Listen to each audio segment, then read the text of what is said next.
Et maintenant, voyons comment la mafia des paris en ligne risque d'assassiner le football. 5 novembre 2009, un match de l'Europa League, la deuxième plus importante compétition de clubs au monde. Le FC Bâle accueille les Bulgares de CSKA Sofia. À la 39e minute, alors que Bâle mène 1-0, l'arbitre siffle un pénalty surprenant contre Sofia. Les spectateurs bâlois sont heureux, mais sur le terrain, c'est le malaise. Alexander Frey, sur qui la faute présumée a été commise, semble perplexe. La décision de l'arbitre est douteuse. Et pour cause, l'arbitre ukrainien sera suspendu à vie par l'UEFA, suspecté d'avoir reçu 50 000 € pour influencer ce match d'Europa League. 2 semaines plus tard, une conférence de presse à Bochum en Allemagne révèle le plus grand scandale de l'histoire du football. On recense jusqu'à présent environ 200 matchs qui auraient été truqués ou qui auraient fait l'objet de tentatives d'escroquerie en Allemagne et à l'étranger. Ce sont les résultats des enquêtes menées jusqu'ici. Depuis le scandale de Bochum, pas une semaine ne se passe sans qu'éclate une nouvelle affaire de trucage. Des joueurs et des arbitres sont mis en cause sur tous les continents. Jusqu'où s'étend le cancer des matchs truqués? Immersion dans les coulisses obscures du football, au cœur d'un poison qui menace le sport le plus populaire du monde.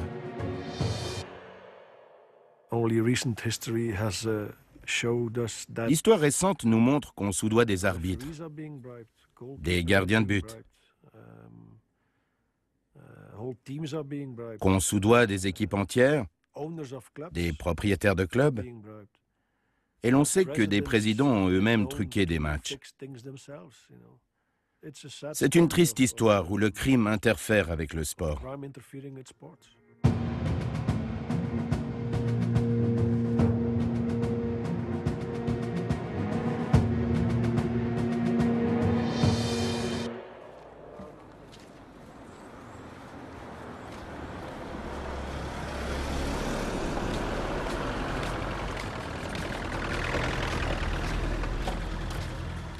Pape Omar Faye est l'un des joueurs impliqués dans le scandale de Bochum. En quelques mois, le Sénégalais est passé des stades mythiques au statut de paria du football mondial. Aujourd'hui, exclu des terrains, il vit désœuvré au Sénégal avec sa femme et sa fille. Comment en est-il arrivé là? Le joueur se livre.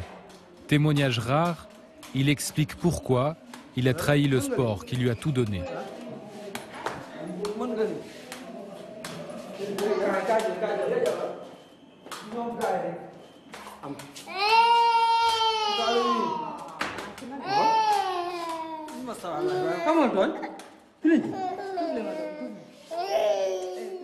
Mon rêve, c'était de jouer au football, d'être professionnel, de gagner d'argent.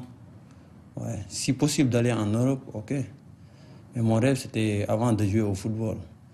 C'était de jouer à Arsenal.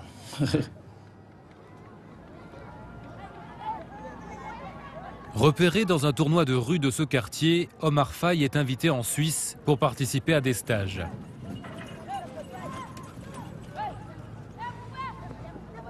Et l'histoire d'Omar commence comme un conte de fées.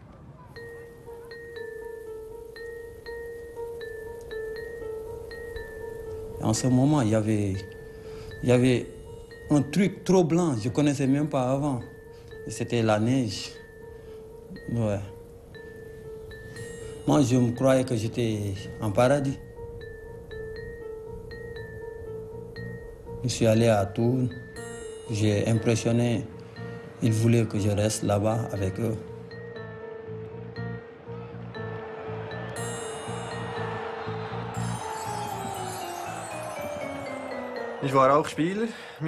On jouait ensemble. J'étais un des anciens et le capitaine du FC Thun. Il venait d'Afrique, il était jeune et très réservé. Il ne parlait quasiment pas. Il était très gentil, presque trop gentil. Personne ne le connaissait dans l'équipe, et lui, il ne connaissait personne non plus. Ça ne devait pas être facile pour lui au début.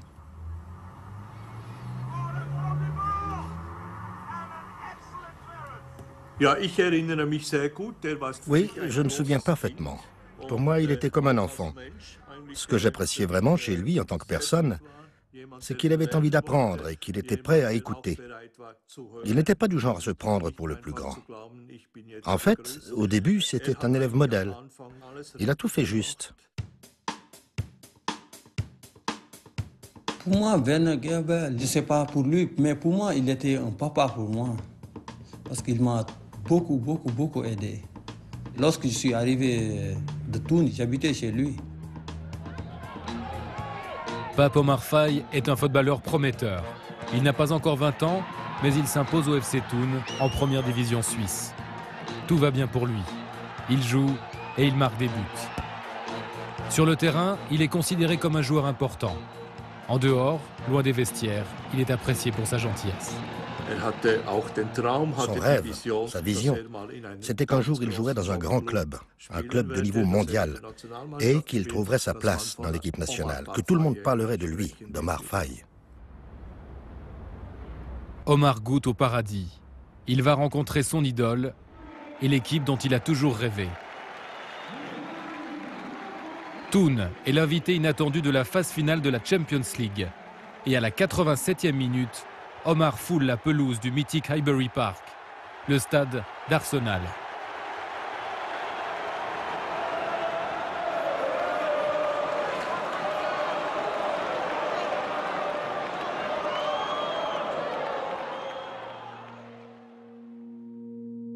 Mais la gloire est de courte durée. Le FC Thun ne parvient pas à digérer les paillettes et les millions de la Champions League. Quelques mois plus tard, le club est relégué en deuxième division suisse. L'ambiance dans le vestiaire se dégrade.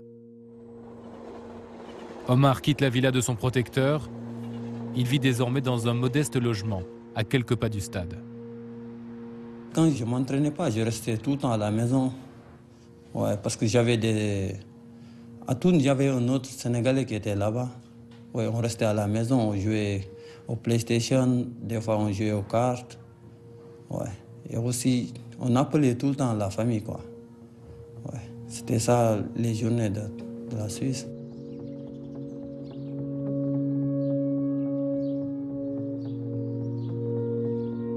Le salaire, c'était 4 000 francs par mois brut. Ouais. Et aussi, avec les 4 000, je payais l'appartement, je payais les assurances, tout. Un samedi soir d'avril 2009, les joueurs de Thun fêtent une victoire dans une discothèque. Un jeune homme apostrophe Omar. Très vite, il deviendra celui qu'il surnommera « My Friend ». Avec My Friend, on s'est rencontrés dans une discothèque. Lui, il est venu au disco avec ses amis bosniens comme ça. Ils sont venus vers moi et il y avait d'autres joueurs. Ils m'ont dit qu'Omar, on a quelque chose pour toi. J'ai dit quoi?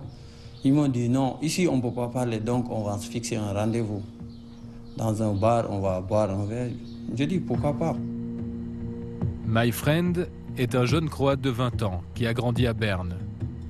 Il est l'homme par qui la vie d'Omar va basculer. C'est là qu'ils m'ont dit, tu sais, c'est pas difficile, si tu veux gagner de l'argent facile, ok, pas de problème. J'ai dit, c'est quoi? Ils m'ont dit, ouais, il y a un boss qui est dedans. C'est lui, toi, tu fais rien. Toi, tu fais que de ne pas jouer à 100%, tu joues à 85% comme ça. J'ai dit, et après, ils m'ont dit, ouais, si l'équipe perd le match, tu vas gagner une somme d'argent. J'avais refusé l'offre qu'il m'avait fait. Mais lui, il me dit, ouais, tu sais, votre équipe en ce moment, ça ne fonctionne pas. Et on a des joueurs dans l'autre équipe et on les a déjà dit de foncer, quoi. Ils vont tout faire pour gagner. Et là, je me suis dit, bon, puisque c'est comme ça. Et il m'a dit que personne ne va le savoir. Personne ne va le savoir. Ouais. Omar Faye est une proie toute désignée pour les malfaiteurs, qui s'attaquent aux joueurs les plus vulnérables plutôt qu'aux stars du football. Le fait que les joueurs qui participent à la Ligue des Champions, par exemple, ou à l'Euro, sont les le fait que ce soit les stars dans leur pays et donc les joueurs les mieux rémunérés et aussi ceux qui sont rémunérés de façon régulière fait en sorte qu'ils sont beaucoup moins susceptibles d'être approchés par des gens qui vont plutôt approcher des joueurs de deuxième, troisième, voire même quatrième catégorie, sachant peut-être qu'ils n'ont pas des salaires très grands, ils sont loin de chez eux, ils n'ont pas d'amis dans le pays où ils sont, ils vont repartir l'année d'après et ils ont besoin d'argent. De tout temps, on a truqué le sport. La combine consiste à miser sans risque sur la victoire des plus faibles. C'est ce qui rapporte le plus. En 1919 déjà, la mafia a payé les stars des Chicago White Sox pour qu'ils perdent la finale du championnat américain de baseball. Les joueurs ont été démasqués. Au tribunal, le héros de l'équipe, Joe Jackson, croise le regard d'un petit garçon qui lui lance « Dis-moi que ce n'est pas vrai, Joe. Dis-moi que ce n'est pas vrai. »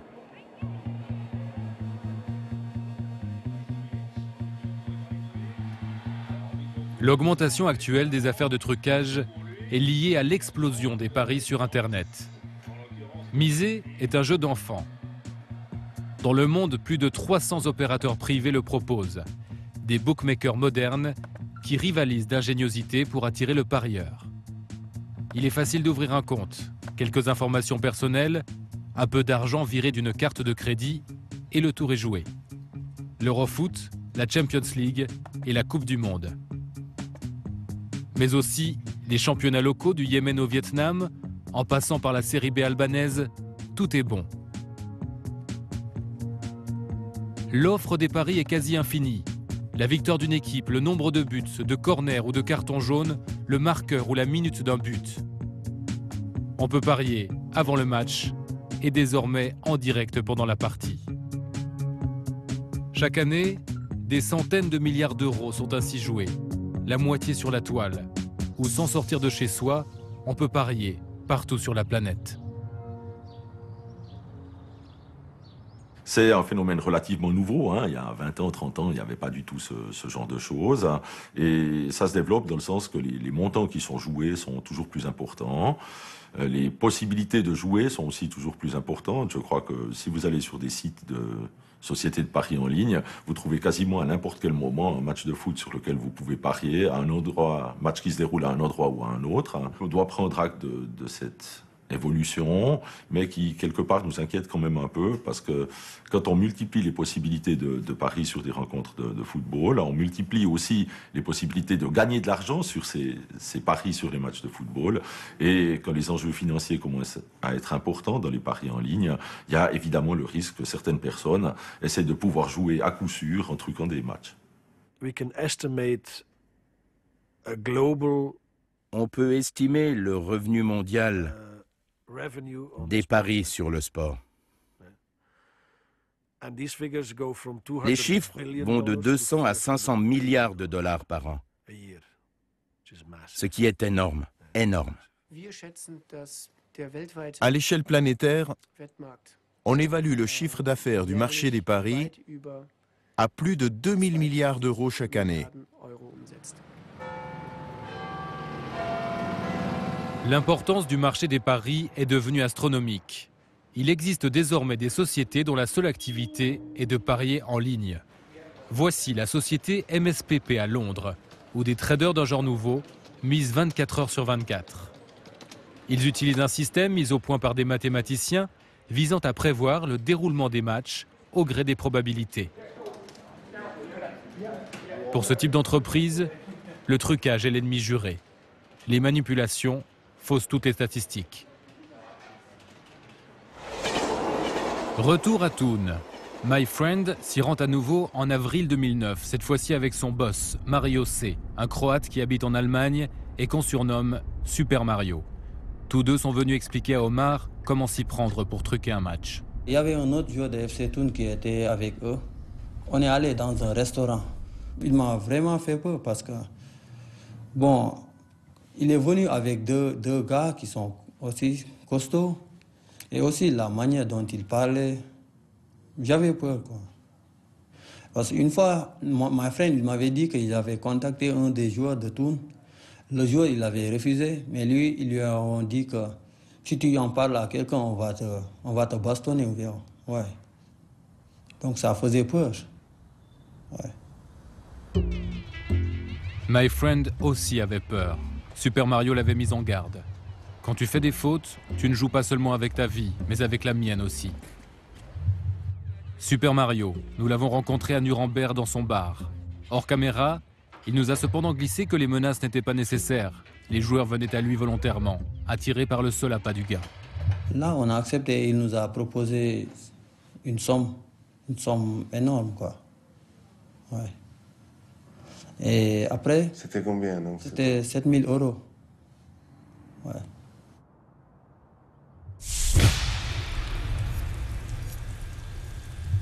Le 17 avril 2009, Thun affronte Gossau, la plus faible équipe du championnat. Pour Omar, c'est un match très spécial. Pour la première fois de sa vie, il ne jouera pas à son maximum. Pour moi, 85%, c'est de ne pas trop attaquer. Parce que tous les ballons que je recevais, je donnais sur les côtés, je donnais derrière, mais je n'attaquais pas trop. Ouais. Parce que mon jeu, c'est toujours attaquer, mais je n'attaquais pas. Dans la tribune, My Friend observe le jeu. Discrètement, il échange des SMS avec Super Mario en Allemagne pour l'informer du déroulement du match. Des informations qui permettent au boss de parier en direct. Je me sentais mal durant le match. Oui, parce que quand tu fais quelque chose que tu n'aimes pas, donc ça veut dire que tu triches. Ouais. Même durant le match, je priais pour que je sorte du match. Et le coach, il m'a sorti du match. Ouais.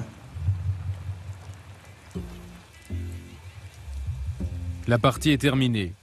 Gossau s'impose 4-3. La manipulation a réussi. Grâce à ce résultat, Super Mario et ses complices ont encaissé au moins 90 000 €. Après le match fini, on avait perdu le match là. J'étais chez moi, il m'a appelé pour me dire « Ouais, viens chez... je vais vous donner votre argent ». Je suis allé là-bas, il nous a remis chacun 7 000 €. Ouais. Puis je suis rentré chez moi. On va vous payer. On va vous payer, c'est ce qu'on vous promet si vous truquez un match. La deuxième fois, on ne vous file plus que la moitié. La troisième fois, plus rien. Et la quatrième fois, on menace votre famille. Il faudrait avertir les joueurs de ça. Ce sont des criminels. Ils ne vous font pas de cadeaux. Et une fois qu'ils vous tiennent, ils ne vous lâchent plus. Comment peut-on truquer un match? Pour passer inaperçu, l'action doit d'abord être la plus anodine possible. On trouve sur Internet un match entre un club macédonien et un club arménien. Cette partie a été considérée comme manipulée par l'UEFA. Après des mois d'investigation, l'UEFA a condamné Pobeda à 8 ans d'exclusion des compétitions internationales. Une décision confirmée par le tribunal arbitral du sport, qui constitue une première. Les internautes désignent les actions litigieuses. Par exemple, sur cette action, l'arrière latéral droit des Rouges laisse l'attaquant blanc seul au milieu du terrain. En haut de l'écran, 2 défenseurs coupent le hors-jeu. Une longue passe permet à l'attaquant de se présenter seul face au gardien.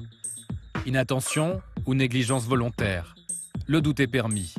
À noter également que le gardien frôle le ballon sans le dévier. Pour le deuxième but, le même attaquant est libre de tout mouvement au milieu de la défense. Il parvient à glisser le ballon à son coéquipier qui bénéficie de la passivité du défenseur central.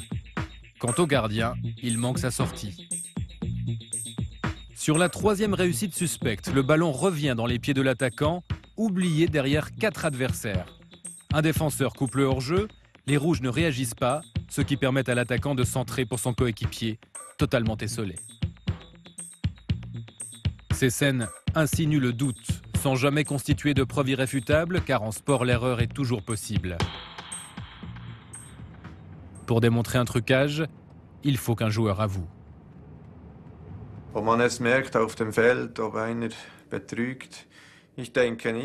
Est-ce qu'on le remarque sur le terrain quand il y en a un qui truque? Je ne crois pas. Un attaquant peut très bien tirer à côté, par exemple, ou viser le gardien de but. Et un défenseur peut provoquer un penalty volontairement. Je pense que si on ne le sait pas, on ne le remarque pas. Omar est pris au piège. My Friend ne lâche plus sa proie. En fait, on gardait le contact avec lui tout le temps. On s'appelait. Jusqu'à même, on est devenus des amis. Après, il m'avait proposé un autre match aussi. Lui, il me disait, ouais, le match-là, tu pars ou bien tu fais pas, vous allez perdre le match parce que votre équipe en ce moment n'est pas en forme. Bon, c'est là que je me suis dit, bon, peut-être, si je gagne l'argent et personne ne va savoir, pourquoi pas. Omar participe à un deuxième trucage. Il touche à nouveau 7 000 € après la défaite de Thun à Yverdon par 5-1. Un score qui permet à Super Mario et à ses complices d'empocher au moins 60 000 €.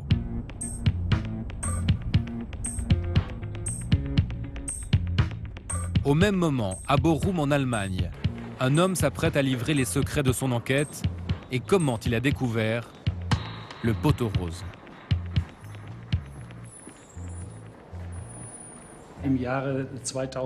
Vers la fin 2008, nous menions une enquête dans le milieu de la prostitution organisée.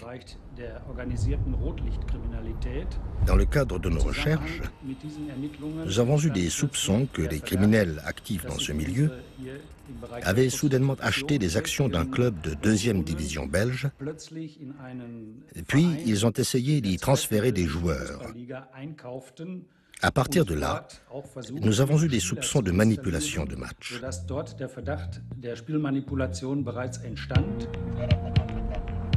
Après une longue enquête dans le milieu du grand banditisme, pour la première fois, le commissaire Friedhelm Haltans dévoile tous les rouages de l'organisation. Au total, comme l'indiquent ces statistiques, nous avons recensé plus de 320 matchs touchés dans toute l'Europe. Parmi les rencontres internationales, nous trouvons des matchs de compétition européenne comme la Champions League et l'Europa League, mais également des matchs de qualification entre équipes nationales.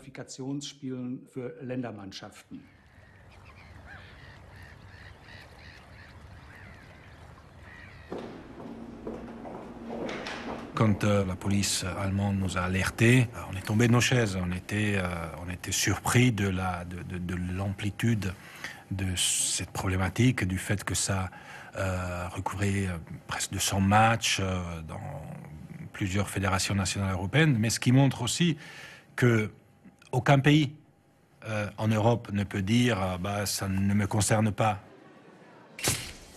À la tête de cette organisation, Super Mario, le boss de My Friend, ainsi qu'une vieille connaissance de la justice allemande, Ante Sapina, célèbre depuis 2005, pour avoir corrompu un arbitre allemand.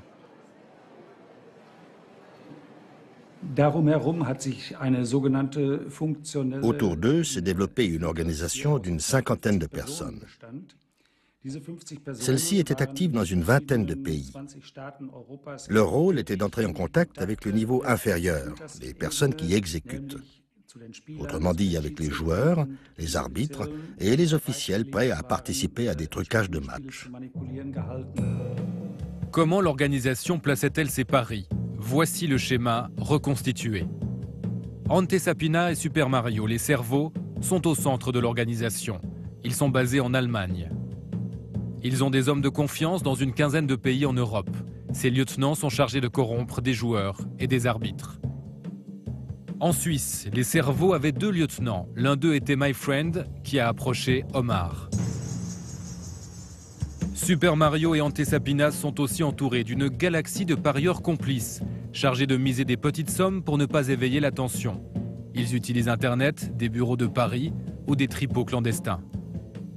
Les risques pris par Sapina et Super Mario sont grands.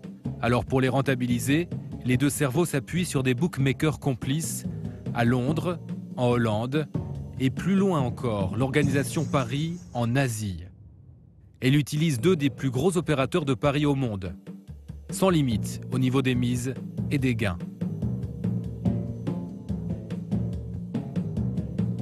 Les ordres sont passés par Skype, MSN ou même par téléphone, ce qui laisse peu de traces. L'enquête allemande a aussi révélé que Super Mario et Ante Sapina avaient des liens avec les mafias du sud-est asiatique. Les triades profitaient aussi des matchs arrangés en Europe. En échange, elles auraient contribué au financement de certains trucages. En Asie, le maître incontesté de l'organisation est singapourien. Son nom de code est Dan. Aujourd'hui, il est recherché par Interpol. Nous pouvons donc démontrer, avec preuve à l'appui, que le clan a réalisé environ 5 millions d'euros nets de gains grâce à ces paris. Quant au montant total nécessaire à corrompre les joueurs, les arbitres et les officiels, nous pouvons le prouver à hauteur de 1,75 million d'euros. Il importe d'ajouter que les chiffres effectifs sont très probablement nettement plus élevés.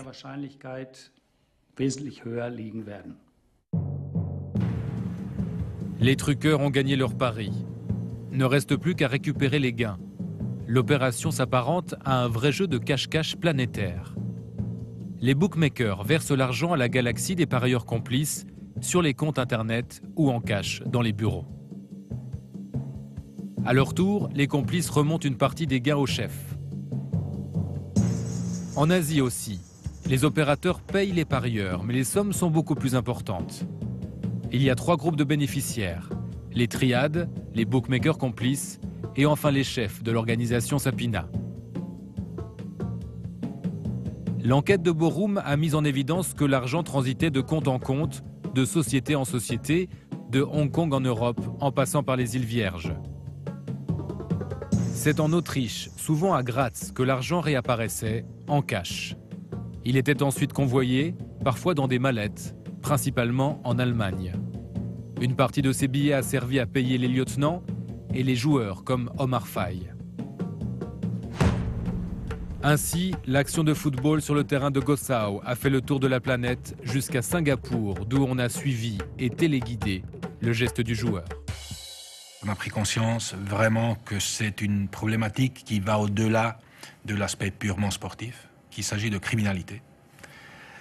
Nous, on était habitués de traiter de cas de carton jaune, carton rouge, des accidents éventuellement encore de supporters. Mais là, on a affaire à la criminalité.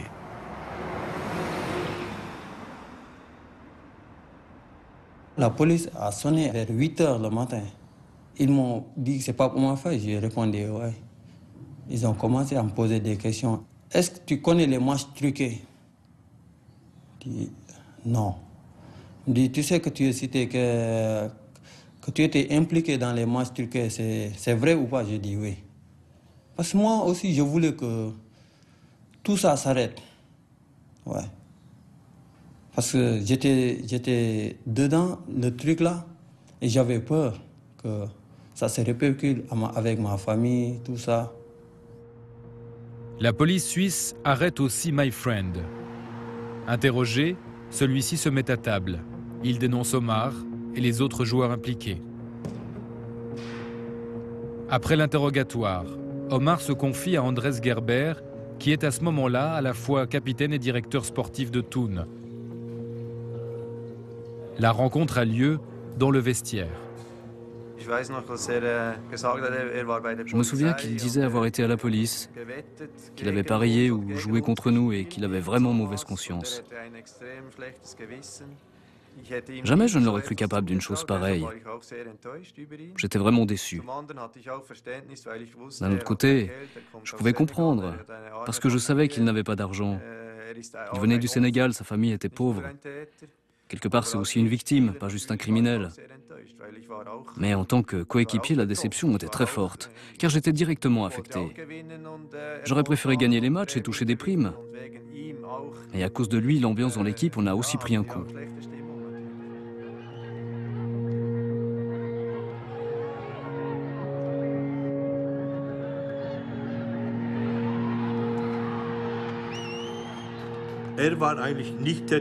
Il n'était pas du genre à faire ce genre de choses. C'est pour ça que j'ai été très surpris et très déçu. Moi, je savais qu'ils ils allaient être fâchés contre moi. Mais moi, j'étais fâché contre moi-même. Ouais. Parce que pour moi aussi, j'avais tout foutu en l'air. Ouais.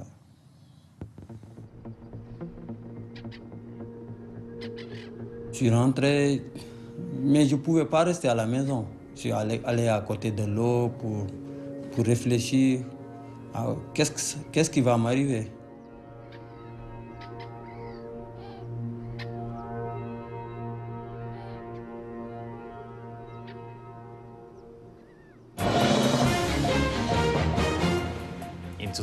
Dans le cadre de cette affaire, le FC Thun a suspendu son joueur Pape Omar Faye pour le 8e de finale de la Coupe de Suisse qu'il oppose au FC Winterthur. Le FC Thun entre sur la pelouse du stade de Winterthur. Un joueur manque à l'appel. L'attaquant sénégalais Pape Omar Faye, que l'on soupçonne d'être impliqué dans le scandale des paris truqués.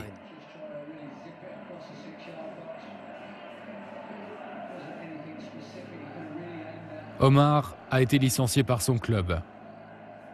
Sans logement et sans revenu, il est contraint de rentrer au Sénégal. Pour le joueur, c'est un retour à la case départ.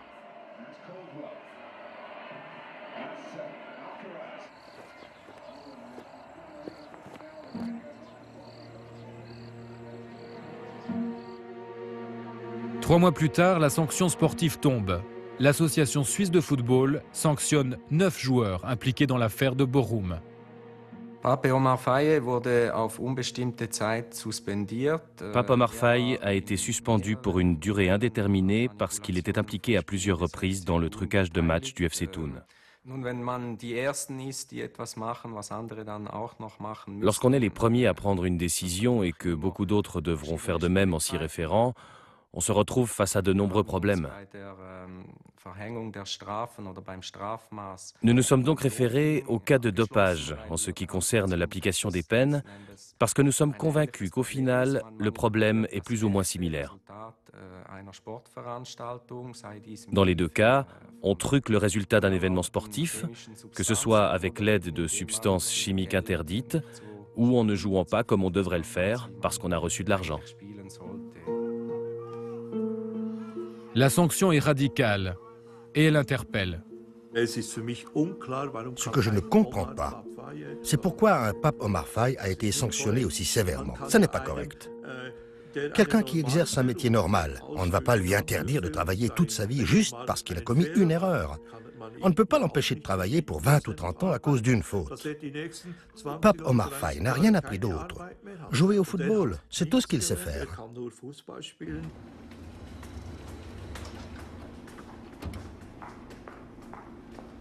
Le trucage de match, ça affecte l'intégrité, ça affecte l'âme même du football, donc on doit être très sévère. Il faut que le message soit clair vis-à-vis de tous ceux qui seraient tentés de truquer un match, qui pensent, oui, de toute façon, il n'y a rien qui va se passer. Mais ceux qui seront chopés, mais ils n'ont rien à voir dans le football, ils n'ont rien à faire dans le football, et il faut qu'ils soient exclus du football.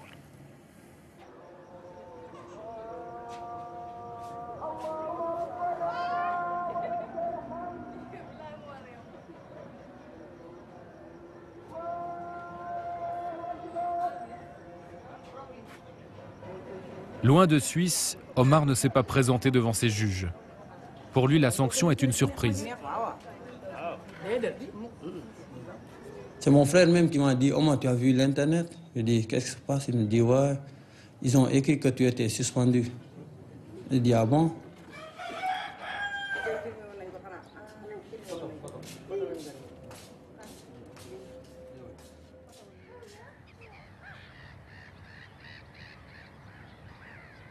L'affaire de Borum a secoué le football européen.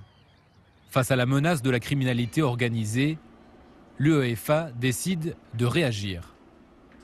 À l'interne de l'UEFA, on a mis en place un nouveau système de monitoring. Donc aujourd'hui, on monitore 29 000 matchs par an. Tous les matchs des compétitions de l'UEFA, c'est environ 1800 matchs. Et tous les matchs des premières et deuxièmes divisions de toutes les ligues européennes.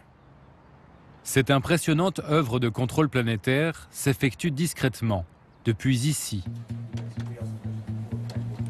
Rendez-vous au sein de la très secrète société Sport Radar. Regardez le match à Malte. Il y a un immense mouvement. Faut demander à notre correspondant ce qu'il en dit. Actuellement, nous gardons un œil attentif sur plusieurs parties, notamment les matchs de 2 ligues en Europe. 2 de ces matchs sont presque terminés d'ailleurs. Les mouvements de paris d'avant-match étaient suffisamment particuliers pour éveiller nos soupçons. Il y a eu d'énormes paris avant le match. Donc, il y a forcément quelqu'un, quelque part, qui s'en est mis plein les poches. Notre problème est maintenant d'essayer de déterminer si ces mouvements étaient légitimes, s'il y a eu un élément imprévu et significatif dans l'équipe sur place, comme une blessure de dernière minute, ou si les gars ont fixé le match. Nous surveillons systématiquement l'évolution des cotes offertes par plus de 300 bookmakers. Cela signifie que, grâce à notre système de détection des fraudes, nous pouvons examiner plus de 6000 paris différents par match. Ensuite, si des irrégularités sont constatées, elles sont analysées et évaluées par notre équipe de 25 experts du secteur des paris. Sportradar base son système de contrôle sur la cote, le chiffre qui indique par combien votre argent est multiplié en cas de pari gagnant. Comme un gendarme de la bourse, nous surveillons ce qui se passe sur le marché mondial des paris. Concrètement, nous comparons les cotes réelles sur le marché avec celles qui, statistiquement, devraient être offertes. Voici comment Sportradar repère un match suspect. La courbe supérieure présente l'évolution d'une cote théorique normale. La courbe inférieure est celle de la cote moyenne effective offerte par les bookmakers. À la 45e minute, cette cote s'effondre. C'est l'indice important d'une activité irrégulière des parieurs. En baissant leur offre vers zéro, les sociétés de paris indiquent qu'elles n'ont plus confiance dans le déroulement correct du match. Il faut nous voir comme un système de détection des incendies. Pour utiliser une image, nous repérons d'où vient la fumée. Nous voyons où, dans quel match et sur quel marché une manipulation est potentiellement possible. Donc, dès qu'il y a un mouvement suspect, on le sait. Si quelqu'un parie dans n'importe quel pays d'Europe ou du monde une somme sur un match qui est anormal, on le sait. Maintenant, ça c'est un signe seulement. Ce n'est pas encore une preuve. Alors qu'est-ce qu'on va faire avec ça? On transmet l'information aux fédérations nationales et aux polices locales, suivant dans les pays où les faits se produisent. Une fois alerté par l'UEFA, c'est aux fédérations et aux polices nationales d'enquêter et de prouver qu'un match a été effectivement truqué. Le problème principal dans ce type d'enquête, c'est qu'il faut évidemment prendre en compte les différentes législations européennes. Les lois ne sont pas les mêmes dans tous les pays concernés.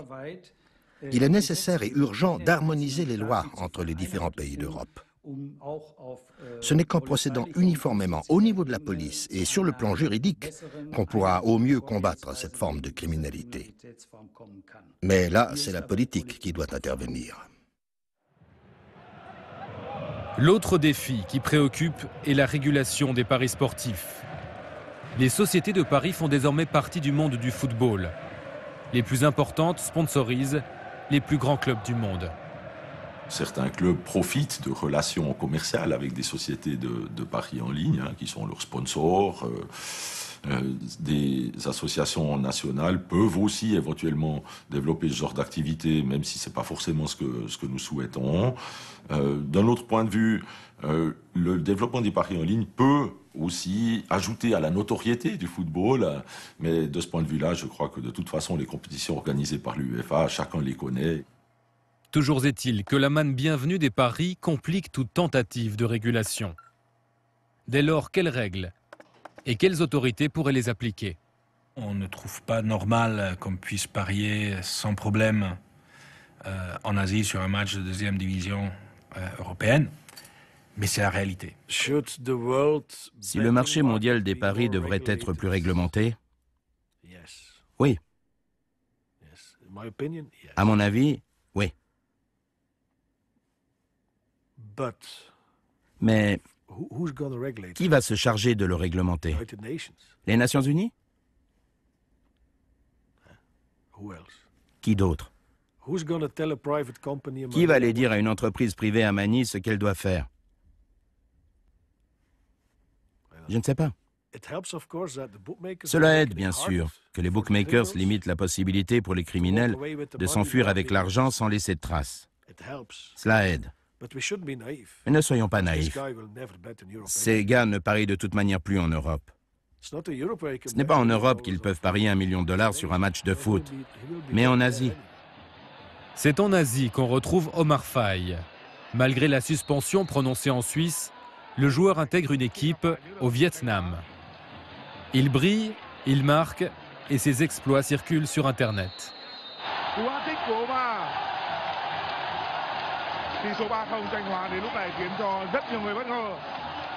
L'association suisse de football le repère et demande à la FIFA d'élargir son exclusion au niveau mondial.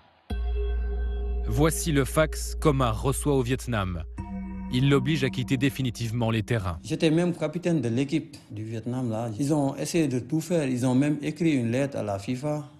Mais la FIFA n'a pas répondu. Bon. Et là que j'ai pris mes bagages pour rentrer au Sénégal. Venez manger. Venez manger.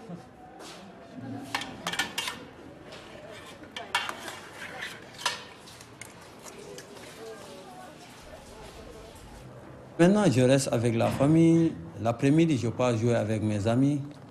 Ouais, tous les jours, quoi. Je joue avec mes amis. Parce que moi, quand je cours ou bien quand je joue, je ne pense pas beaucoup.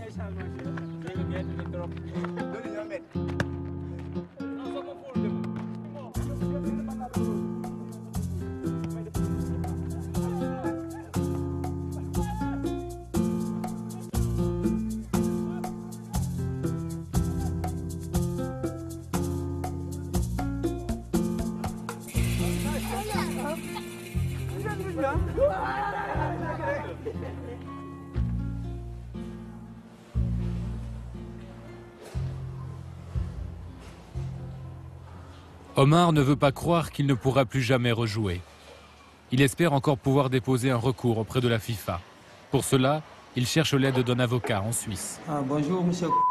C'est Pape Omar Faye depuis Sénégal. Oui, bonjour, monsieur.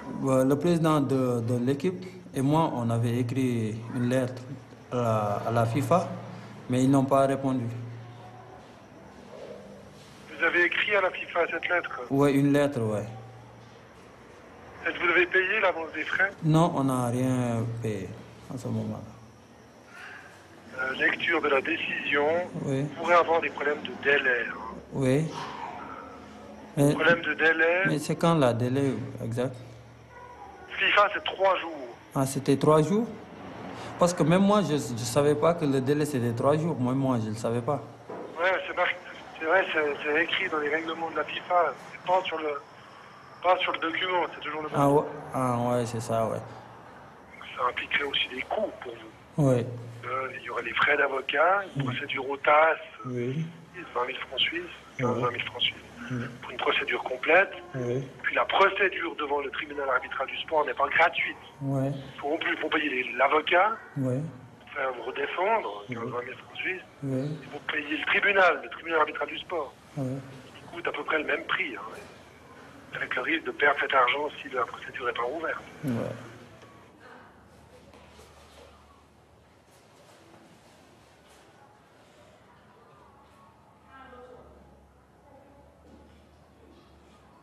Après plus d'une année et demie de procédure, il a compris.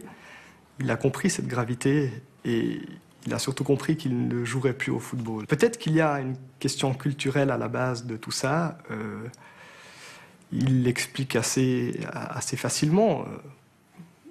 Ça ne lui est jamais venu à l'esprit de se défendre au moment où il a été convoqué par l'association suisse de football. À aucun moment, il ne s'est dit « Tiens, je dois aller m'expliquer devant mes juges, je dois aller expliquer les circonstances de mon acte, je dois aller faire valoir peut-être mes droits. » Pour lui, probablement, c'était la meilleure manière de faire, c'est-à-dire de continuer sa vie, de partir faire des tests en Chine, de se faire engager dans un club au Vietnam.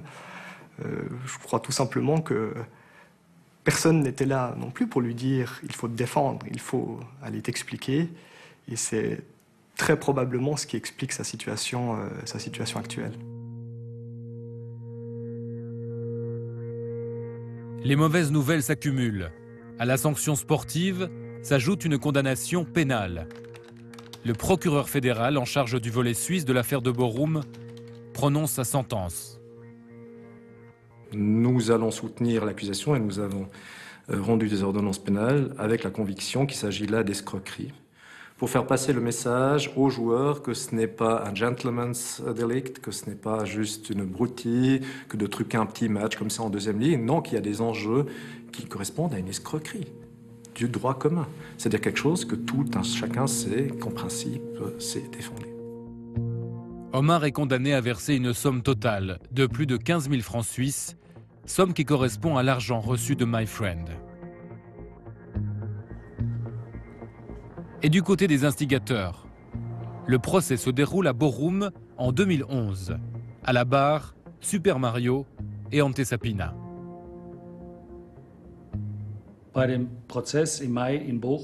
Lors du procès à Borum, au mois de mai, l'élément principal de l'accusation a été l'escroquerie en bande et par métier, en rapport avec plus de 50 matchs de football manipulés. Un jugement a été prononcé.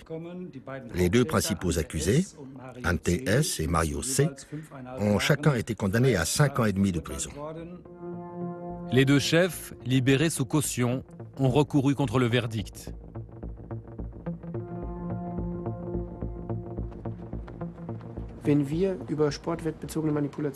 Quand on parle de paris dans le sport, et plus particulièrement de trucage dans le football, il faut dire une chose.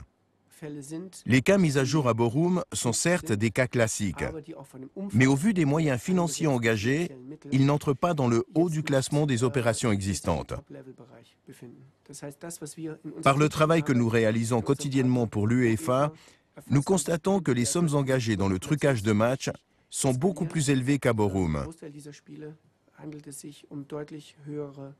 Il s'agit de criminalité organisée à l'échelle internationale, qui ici a trouvé un moyen de blanchir de l'argent, respectivement d'investir des sommes astronomiques et d'empocher des bénéfices juteux en manipulant le sport. Borum n'a pas éteint la vague des scandales. Au contraire, depuis 2009, les affaires se succèdent. Le scandale de matchs truqués, la lumière sur le scandale des matchs truqués. Selon le syndicat international des joueurs, plus d'un professionnel sur 10 avoue avoir été approché par des truqueurs. Le public peut-il encore croire à ce qu'il voit? Les coupes européennes, l'Eurofoot, les grandes compétitions sont-elles en danger? Je suis sûr qu'aucun match de l'Euro, de la phase finale de l'Euro, ne puisse être truqué, comme je suis sûr qu'aucun match de la Ligue des Champions ou de l'Europa League puisse être truqué, pour la simple et bonne raison que ces matchs sont tellement vus, tellement publicisés. Il y a les yeux du monde entier qui regardent ces matchs-là. Donc, c'est clair que pour manipuler les matchs, les réseaux criminels, ils vont essayer d'aller sur des matchs qui ne sont pas visibles, qui ne sont même pas montrés à la télévision, pour avoir le moins de preuves et le moins de complications possibles. Ces manipulations mettent en danger l'avenir du football. Si ces pratiques finissent par être la norme, le football n'aura plus rien de crédible. Et sans crédibilité, si les résultats sont sans cesse remis en doute, il y aura des conséquences. Les sponsors fuiront, comme finiront par le faire les détenteurs de droits de télévision et les spectateurs. Plus grand monde ne s'intéressera encore à des matchs truqués, ça c'est sûr. Le public de ce bal Sofia a été trahi par ce pénalty litigieux. Ce match est l'un des nombreux manipulés par la bande Sapina, au détriment même des joueurs, mais surtout des spectateurs de tous les stades qui n'ont pas vu ce qui se tramait dans les coulisses de leur passion.